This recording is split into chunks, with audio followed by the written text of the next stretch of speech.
Hello, everyone. So today you are with Coffee with YEA. Thanks for following up with us.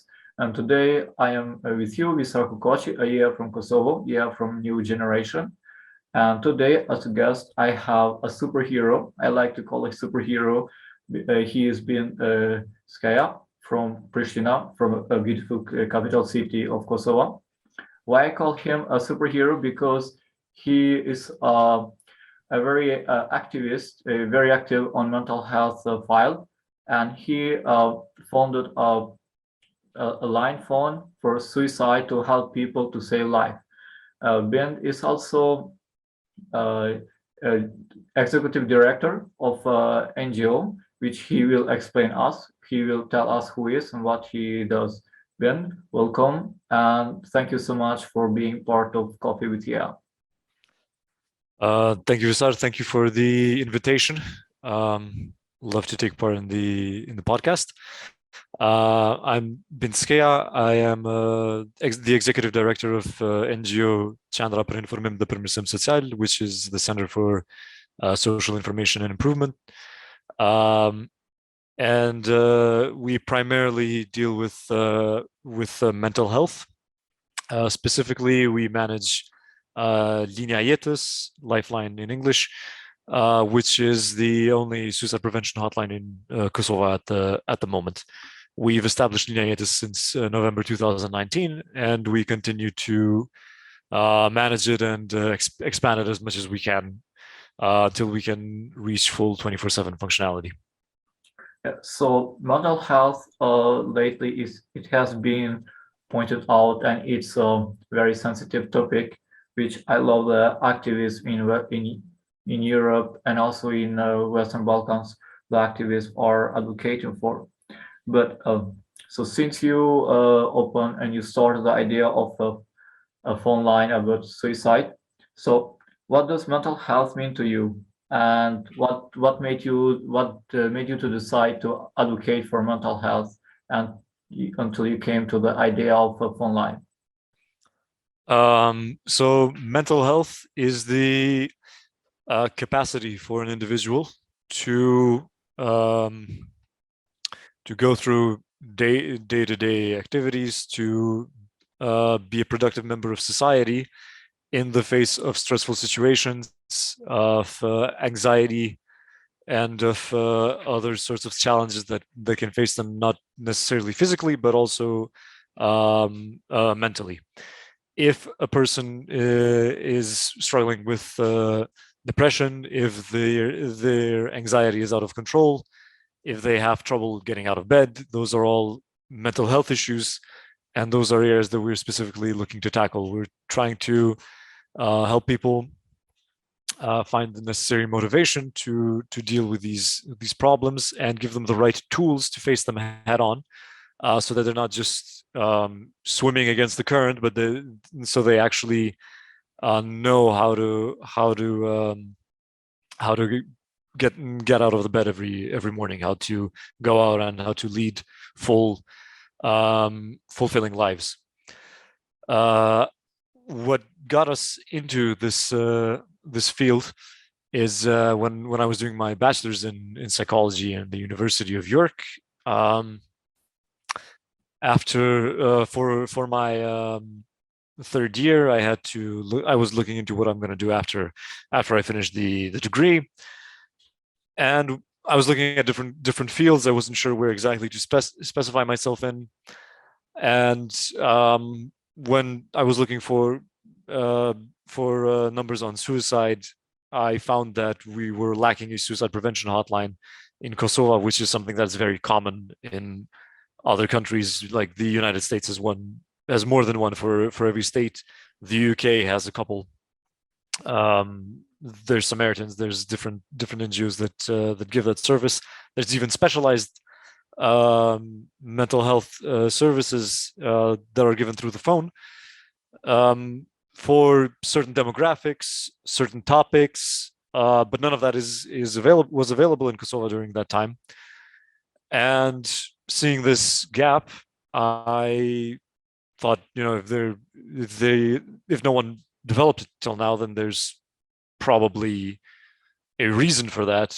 and if there's no one who wants to do it, then why not me and my group of friends?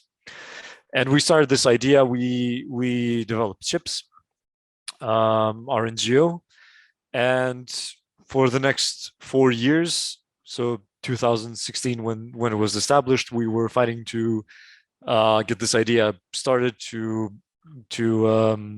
find support somewhere, find a way to get this funded. But we couldn't. That was at that time an impossibility. Until in August 2019, I sent an email to the European Alliance Against Depression, asking them to help us with launching the hotline. And after a week, we got a positive answer.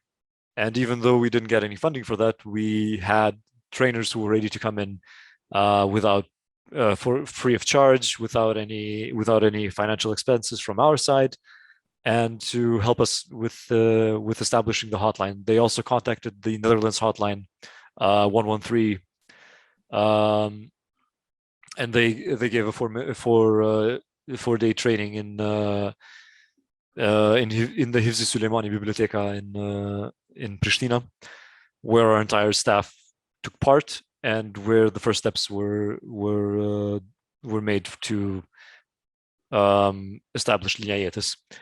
We then worked as volunteers for about a year until we got some funding from the German embassy. And we also received a little bit of help here and there from the municipality of Pristina, the municipality of Kamenica, also some other places.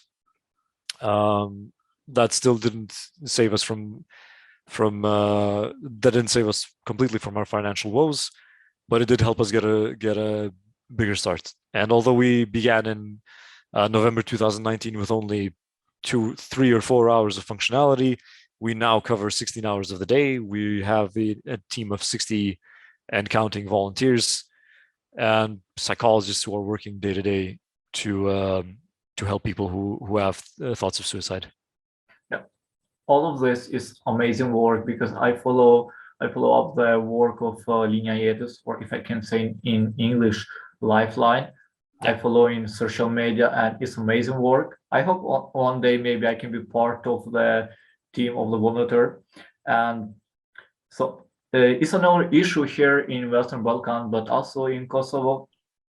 People are afraid to call a phone line for suicide. And according to a survey about mental health, which was from your report of Western Balkan, called Voice Matters, there was a question if they ever used a mental health helpline. 7% of young people responded yes. 58% of the persons answered no, but they know, they are aware of the helpline which exists in Kosovo, and 35 just they didn't know, and also they weren't aware is existing any helpline in Kosovo. So what would you say? Are they afraid, ashamed, or something else? What is the problem of this? And also, what can we do as a youngster, as for example, you and other NGOs who advocate for mental health, to overcome this, or us like young European ambassador networks? Well, first of all, if you going to the point that you said, for volunteering, you're welcome to apply at any time to become a volunteer in Linja, and I implore anyone who wants to apply that they can just send us an email at linjajetes@gmail.com with the subject of volunteer application, and send us their CV. All you need is to be 18 years of age, and we can then go to the next process of the interview. I'm not gonna lie, we have very strict standards because of course we're dealing with very sensitive topics, but the barrier to apply is almost non-existent. and we have a lot of very high quality people who are working here day to day, and who make the place very comfortable for anyone who joins later on. As for the reports, I haven't seen it yet, so I would ask you to send it to me later because it sounds very interesting. 7% of youth is a very high number, especially considering that we're dealing with suicidality and with numbers of depression and anxiety. If, for example, it's representative and 77% of the youth of Kosovo are experiencing thoughts of suicide or experiencing depression and anxiety to the point that they need to call someone, to call an emergency hotline for help, that is an alarming number. And if we can help those 7%, then I think we're doing a very significant job. As for the rest, I don't think that stigma is as big of an impact for Linja specifically, because we bypass that by having our phone calls be anonymous and untraceable. So when you call us, we don't know your name, we don't know your phone number, it's all completely masked, and we have no way to access it. There's no way for us to find out at any point who called us and where they're from, unless that information is given to us voluntarily. And even then, we urge the caller to not tell us, because we don't want to have that level of responsibility where we know who someone is and where they are, because we are simply a short-term emergency lifeline. So I think for us specifically, stigma doesn't necessarily have an impact, because we are actually the only completely anonymous service that people can access today in Kosovo. We also don't tell anyone what we're confidential. I've had numerous cases where reporters have asked me, can you please just give me an overall just a generalization of what people call about, and we don't use any of the data. We don't even keep track of that, because we very, very much value the fact that people contact us to tell us about part of their deepest and darkest secrets. However, this does make the next step of long-term care very, very difficult, because these individuals who call us, they are usually people who don't want to have their names exposed. And so the next step of going to a therapist who can then give them the necessary long-term aids, the therapy sessions that happen week by week, or for example, a psychotherapist, or for example, the police, if they need those services, that's a bit more tricky, because then the element of stigma comes into play. They don't want their identity exposed, and then we're starting to see this dynamic of how can we get these people the help they need without also giving them the added pressure of having to expose themselves to the public. And especially with the media in Kosovo, that's a very tough topic to handle without institutional support, because a lot of the times, for example, when someone commits suicide, the media are all over the place, plastering the name and the method of suicide all over social media, which on one hand makes our job a little bit easier. It increases the chance that we'll get phone calls, because then people will resist going to the therapist. But in the long term, it'll also have a negative impact on those individuals' mental health. Yeah. Besides the helplines or phone lines, we have to normalize, like going to psychologists is okay, calling Linja Jetës, it's fine, it's everything okay, you are not doing any mistake, you are not doing any crime, you're just expressing ourselves, our feelings, and pointing them out. Have you thought any solution to improve this stigma of seeking for professional help or calling helplines? What can we do as a society? Absolutely. What we can do, the first and easiest thing to do, is engage in these conversations. And the more we do that in our communities, in our friend groups, in our families, the higher the odds that those people will feel free enough to discuss them with us, and then free enough to seek long-term help. If we want to get them to the point where they will look for that aid, then all we have to do is just open this topic, because that's the stigma survives only if it's something we don't talk about, if it's something that's kept hidden, if it's something that we prefer to keep under the rug, and if it's something that's filled with misinformation. So all these myths about, for example, the myth of mentally ill people being more violent, that's not true, by the way. In fact, it's the other way around. People who have mental health issues or who suffer from mental disorders, they're less likely to engage in violent acts than the general population. The more we challenge this discourse, the higher the odds that people will feel heard, that people will feel like there is a space for them, and that they feel that they have the possibility to go to these services and get the help that they need. And then there's also the responsibility of asking for better services, because part of the stigma comes from psychotherapists themselves.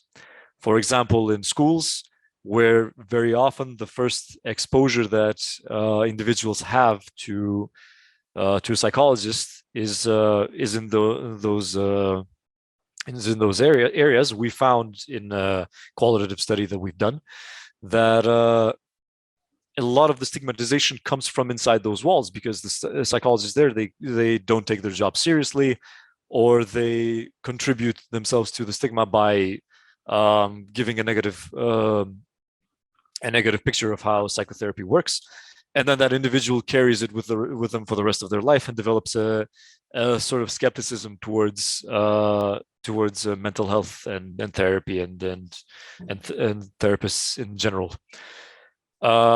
So we also need to challenge our institutions to then provide us the social services that we need in order to, so we don't just fight the stigma and then we go to a psychologist who's not good at their job, but so that we receive the help that we require. Can you tell us the statistics or the number of people, how many people you are calling, how many people have access, genders, age, without going into the details for sure, as you said before? Because we don't ask for any like background information, we don't ask for gender, we don't ask for age, so we don't know who's how the demographic spread is. But we, even if we did, we wouldn't be able to use that data because we don't ask for consent to use it. So we prefer, if we're not like asking them, I'm sorry, can we use this data for the future, to just not use it at all. So anecdotally speaking, we have callers from all different walks of life.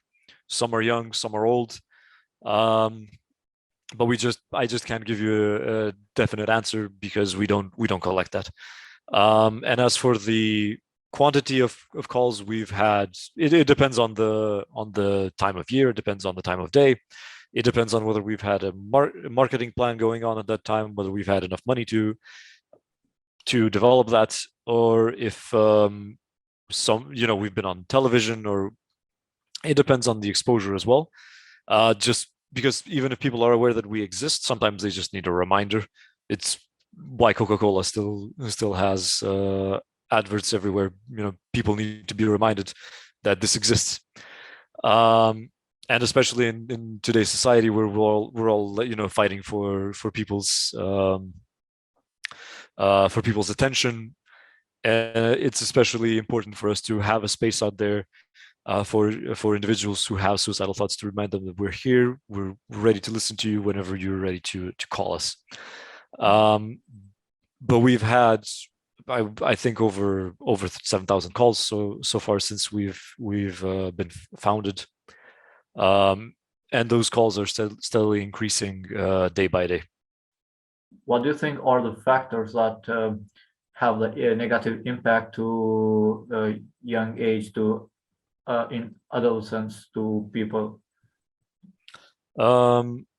So far, I think the only thing that differentiates the young people from Kosovo as opposed to other countries is the fact that they're mostly isolated. So that's one thing. But other than that, and of course, there's the background of war that we have that the rest of Europe doesn't necessarily empathize on. And those are two very significant contributors to young people's stress, whether they internalize that or whether they reject it.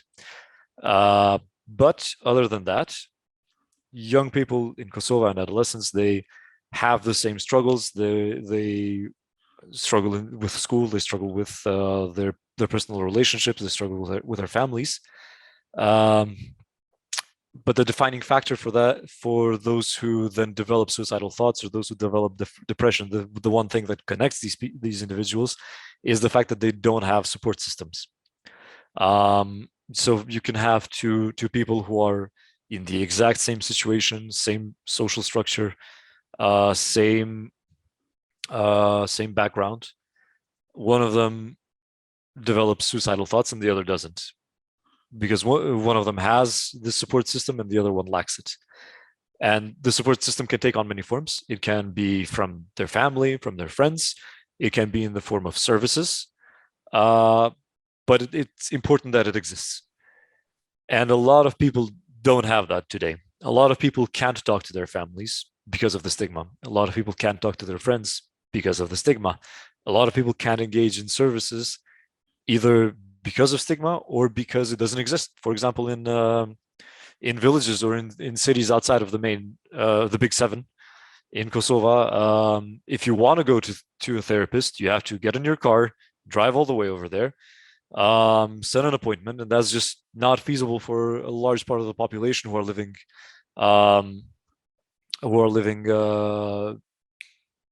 what was the word, paycheck to paycheck, especially for young people who themselves would have trouble of setting that up. It's impossible for a lot of them. So if we can't get people at this moment to open up to it, we can't go around to every single household and tell parents, you should be able to talk to your kids about this. We need to engage them, like in campaigns, and we need to get them talking about this. But that's only part of the equation. The other part, as I was saying before, is to get the government, to get the municipalities involved. We need more therapists. We need them to be background checked, and we need to have monitoring for their activities. We need to give these young people the opportunity to get the help that they need. We need to ensure that, especially those who have missing family members, who have parents who died in the war, or other relatives, we desperately need to give them the opportunity to thrive in the system in the same way that more privileged kids have.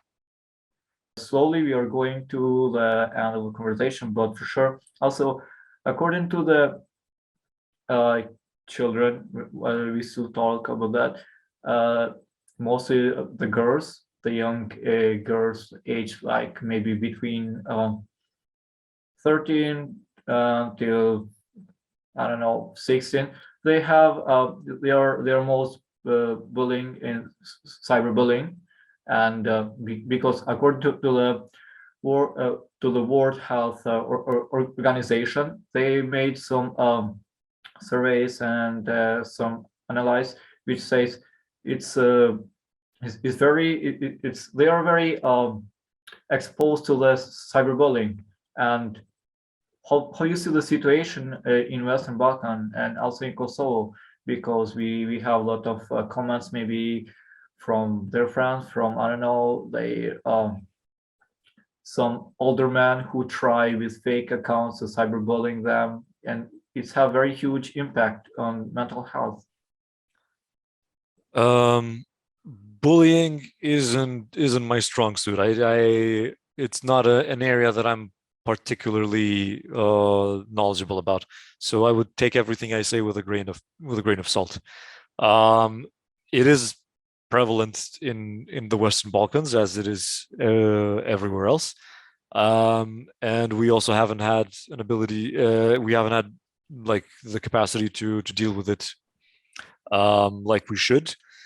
Mostly because our school systems and institutions, they take a long time to adapt, and especially when it comes to technology, it takes them ages until they wrap their head around like cyberbullying and what it is and what does it do.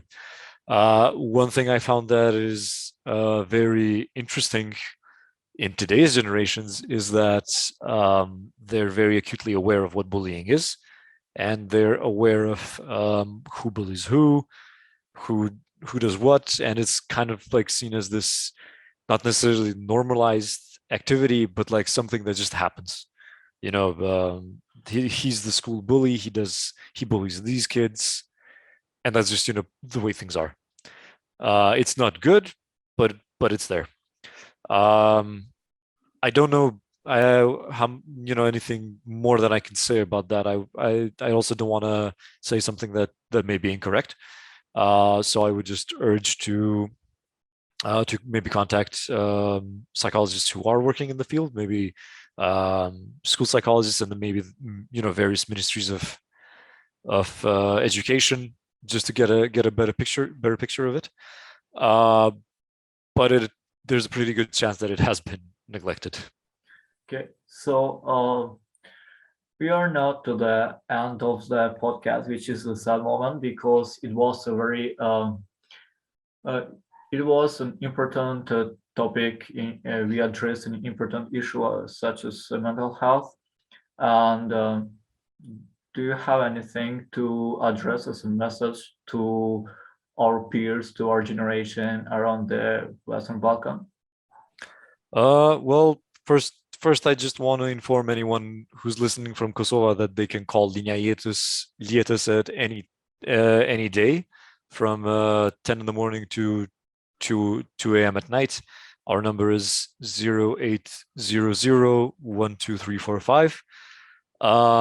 And as a last message, I would just like to urge all young people who are listening to this right now to get involved in mental health activism. We really desperately need people who are willing to go out and ask for equal rights when it comes to mental health services, when it comes to having the same level of privilege as people who are more well off. For example, right now, because on an institutional level, our mental health services are so bad, a lot of people go to private therapists, and they do a great job, but they're also very expensive, and that's a really big injustice. And we cannot fight this alone. We cannot fight this alone in Kosovo. We need bright young people who are willing to go out and see the issue for what it is, and who will get angry at the reality as it is right now, and who want to change it for the better. I totally agree about the prices of the psychologists. I have been by myself there, and yeah, it's quite expensive. I would invite everyone of the psychologists or the future psychologists who sees our podcast to find a solution, make it a bit cheaper, because yeah, I mean, maybe we find a comfort place going to a private psychologist than a public institution. As I say, this is a sad end because it was a very good conversation, and as I mentioned in beginning of the podcast, Ben is a superhero because of his work and his job that he do advocating for mental health. Thank you so much for being with us. Thank you so much for helping all of these youngster, all of these people to save a life who for anyone who thought to attempt suicide. And thanks for being part of us. Thank you, Ben. Thank you very much. Have a good day.